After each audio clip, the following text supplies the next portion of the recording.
চতুর্থ শ্রেণীর প্রিয় শিক্ষার্থী হালদার স্যার ইউটিউব চ্যানেল থেকে তোমাদের সবাইকে স্বাগতম। আজকে তোমাদের জন্য আরও একটি নতুন ভিডিও নিয়ে এসেছি।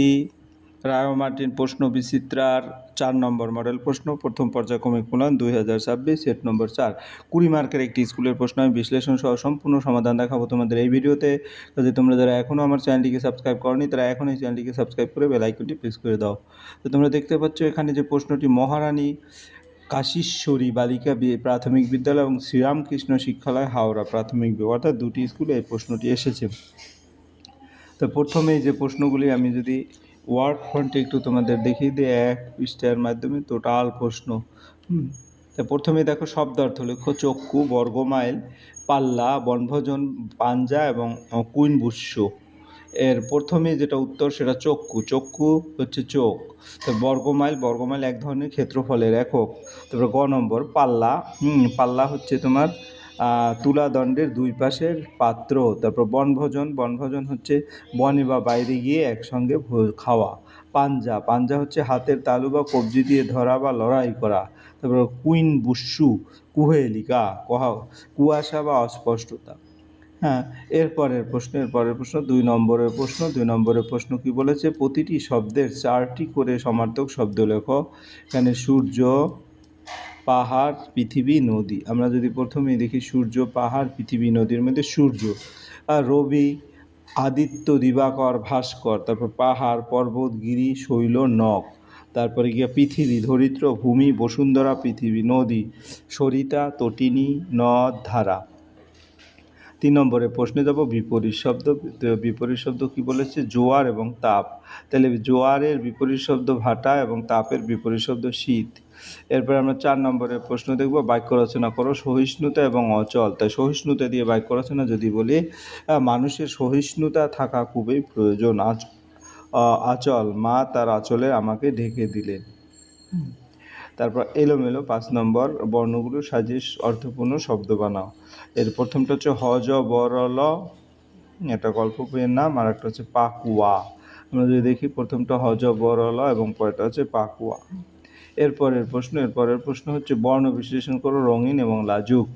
রঙিন, র যোগ উম যোগ, এটাকে আমরা রস্বইও দিতে পারি, তারপরে ন, ঠিক আছে। এরপরে লাজুক, ল যোগ আ, এটাকে আমরা আও দিতে পারি এরকম করে। তারপরে এটা রস্যু দিতে পারি, ক, ঠিক আছে। এরপরের প্রশ্ন হচ্ছে তোমার 7 নম্বরের প্রশ্ন। একটু ভালো করে লক্ষ্য করো। শূন্যস্থান পূরণ, কবিতা থেকে নেওয়া। রাঁধুনিতে শখের রাধার ড্যাশ, আপন্তে যে জ্বলতে ড্যাশ জ্বলতে। তা আমরা প্রথমে ক নম্বরের উত্তরটা যদি বই থেকে দেখি, রাঁধুনিতে শখের রাধার, আমার এই লাইনটা আছে, রাঁধুনিতে শখের রাধার পুড়ে গেছে ধুম। অর্থাৎ শূন্যস্থানে তোমরা এই লাইনটা এতটুকু সুন্দর করে লিখে দেবে, পুড়ে গেছে ধুম। এরপর পরের প্রশ্ন, ড্যাশ আপন তেজে জ্বলতে। এখানে ড্যাশে কি হবে?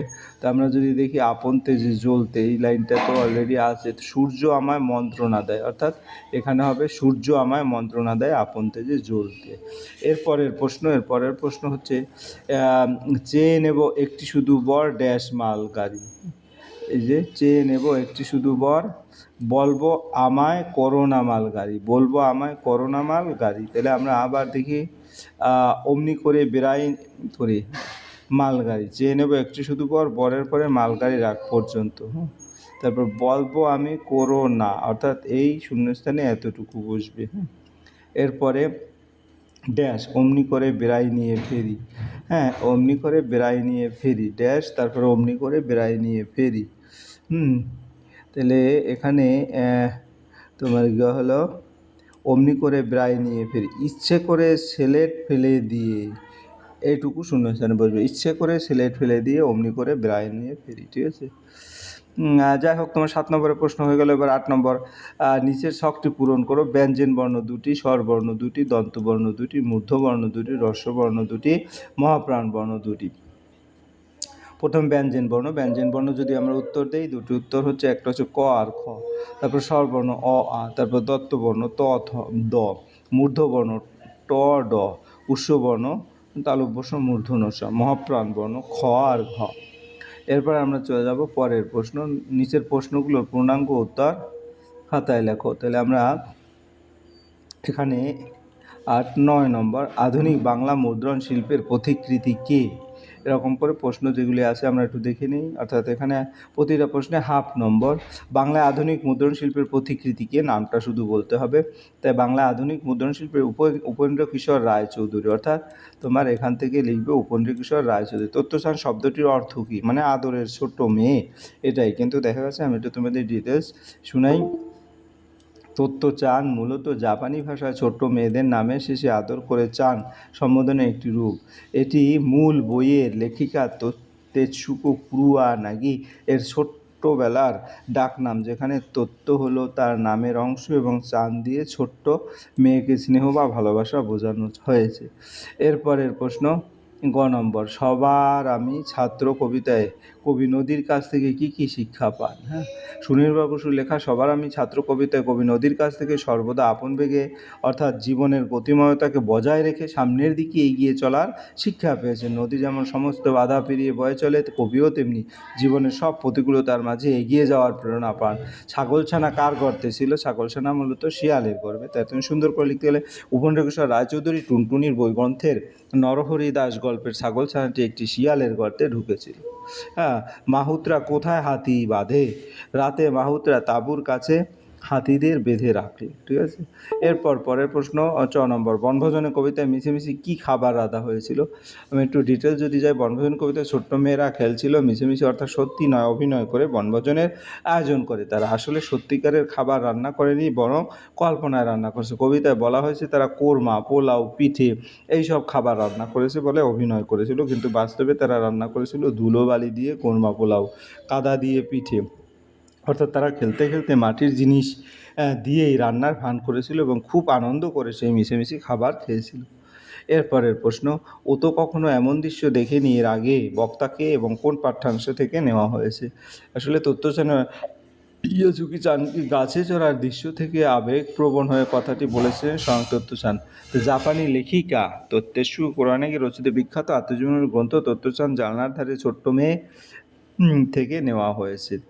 প্রেক্ষাপট, তত্ত্বচান যখন তার পোলিও আক্রান্ত বন্ধু ইয়াসুকি চানকে অনেক কষ্ট করে তোমাকো গাছের মগডালে উঠিয়েছিল, তখন তাদের দুজনের আনন্দের এই বিরল দৃশ্য দেখে তত্ত্বচান এমন উক্তি করেছিল, লুসাই পাহাড়ের বিস্তার কতখানি, বা লুসাই পাহাড়ের বিস্তার লেখো। 650-700 বর্গ কিলোমিটার জায়গা নেই। বন্যপ্রাণী সংরক্ষণ আইন কবে হয়? 1972 সালে। এশিয়ার সর্বপ্রথম নোবেল পুরস্কার কে এবং কত সালে পান? রবীন্দ্রনাথ ঠাকুর, 1913 সালে। মুকুল পত্রিকার সম্পাদককে উপেন্দ্র কিশোর রায়চৌধুরী অথবা মুকুল পত্রিকার প্রথম সম্পাদক ছিলেন বিখ্যাত সমাজ সংস্কারক ও সাধারণ ব্রাহ্ম সমাজের প্রচারক শিবনাথ শাস্ত্রী। তারপরে অবশ্য মুকুল। ধ্বনি ও বর্ণের পার্থক্য, ধ্বনি হচ্ছে উচ্চারণের শব্দ এবং বর্ণ হচ্ছে লিখিত রূপ। এরপরের প্রশ্ন হচ্ছে বাংলা বর্ণমালায় মোট কতগুলো বর্ণ আছে এবং বর্ণ কয় প্রকার ও কী কী? বাংলা বর্ণমালায় মোট 50টি বর্ণ আছে, 2 প্রকার, স্বরবর্ণ এবং ব্যঞ্জন বর্ণ। ধ্বনি এবং বর্ণের মধ্যে পার্থক্য, ঘোষবর্ণ অঘোষবর্ণ বলতে কী বুঝো? ধ্বনি শোনা যায়, বর্ণ লেখা যায়। ঘোষবর্ণ উচ্চারণে ষড়যন্ত্র কাঁপে, যেমন গ, ঘ। অঘোষবর্ণ ষড়যন্ত্র কাঁপে না, যেমন ক, খ। এই ছিল তোমার টোটাল এই প্রশ্নের বিশ্লেষণ এবং উত্তর। আশা করি ভিডিওটি মনোযোগ সহকারে করে দেখলে লাইন বাই লাইন আমি প্রতিটা প্রশ্নের বিশ্লেষণ করে দেখিয়েছি। পরিশেষে বলবো, ভিডিওটি দেখার জন্য অসংখ্য ধন্যবাদ। ভিডিওটি ভালো লাগলে লাইক, কমেন্ট, শেয়ার করতে ভুলবে না। আজ এই পর্যন্তই। ধন্যবাদ সবাইকে।